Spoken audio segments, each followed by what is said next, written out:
Sir, एक सवाल ये भी है कि 8वें वेतन आयोग का लाभ मिलने में लोगों को कितना समय लगेगा, कितना लंबा इंतजार करना पड़ेगा। हेलो फ्रेंड्स, रेलवे की पाठशाला पर आपका स्वागत है। दोस्तों, आज के इस वीडियो में हम बात करेंगे 8वें वेतन आयोग के बारे में। तो यहां पर देखिए, पूर्व वित्त सचिव यहां पर डिस्कस कर रहे हैं। एक न्यूज एंकर ने उनसे पूछा कि भाई कब तक 8वां वेतन आयोग लागू होगा। तो इन्होंने अपना जो भी तजुर्बा है उसके आधार पर बताया है कि कब तक 8वां वेतन आयोग है उसकी सिफारिशें आएंगी और सरकार इसमें कितना टाइम लगाएगा इसको इंप्लीमेंट करने में। तो चलिए दोस्तों, यहां पर देखते हैं पूरा वीडियो।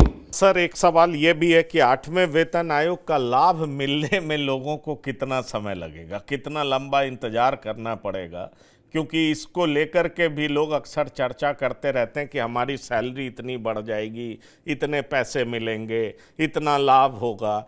तो ये समय सीमा के बारे में अगर आप कुछ बता सकें, क्योंकि दर्शकों में उत्सुकता बहुत रहती है कि 8वां वेतन आयोग रिकमेंड हो गया है, अब मिलेगा, तब मिलेगा, कब मिलेगा, अगले साल मिलेगा। ये सवाल मैं बहुत लोगों के जुबान से सुनता हूं, इसलिए मैं चाहूंगा कि इस बारे में भी आप प्रकाश डाल दें तो हमारे दर्शक बहुत लाभान्वित होंगे।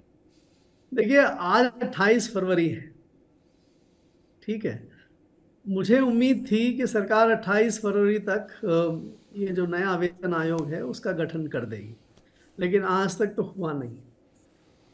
आप पिछले वेतन आयोग से अगर कंपैरिजन करें, क्योंकि डेट जो इफेक्टिव होती है बेनिफिट की वो 10 साल के हिसाब से चलती थी। उस समय 1 जनवरी 2016 थी, आज अब के 1 जनवरी 2026 होगी। तो 1 जनवरी 2026 में अब आपके पास सिर्फ 10 महीने बचे हैं, राइट। आप अगर 2016 के समय में जाएं तो इसका गठन हो गया था 28 फरवरी 2013 या 14 को हो गया था, 2014 को हो गया था। अब भी हम पिछले के मुकाबले करीब 1 साल तो ऑलरेडी लेट हो चुके हैं, राइट।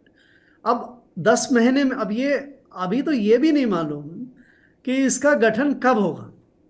तो गठन होने के बाद से आप 0 डेट काउंट कर सकते हैं।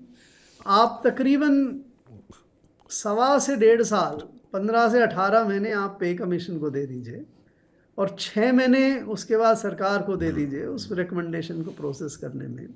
तो मेरे ख्याल से अभी 2 साल और लगेंगे कम से कम 0 डेट के बाद इस वेतन आयोग की रिकमेंडेशन को लागू करने के लिए। आज से अगर आप 2 साल देखते हैं तो 2027 हो जाता है। अगर आप 2027 में ये सब हो जाता है तो आपको बेनिफिट, जो कर्मचारी है वो 1 जनवरी 2026 से बेनिफिट मिल जाएगा। उसके बाद कुछ एरियर्स मिल जाएंगे। आप थोड़ा और अगर प्रैक्टिकल या पॉलिटिकल दृष्टिकोण से अगर आप देखें तो जैसे इसकी घोषणा भी हुई थी दिल्ली के इलेक्शंस में, कि जब नोटिफिकेशन हो चुकी थी उसके बाद इसकी घोषणा हुई थी, इनफॉर्मल घोषणा एक तरह से कि भाई सरकार ने ये निर्णय ले लिया है कि वेतन आयोग का गठन किया जाएगा।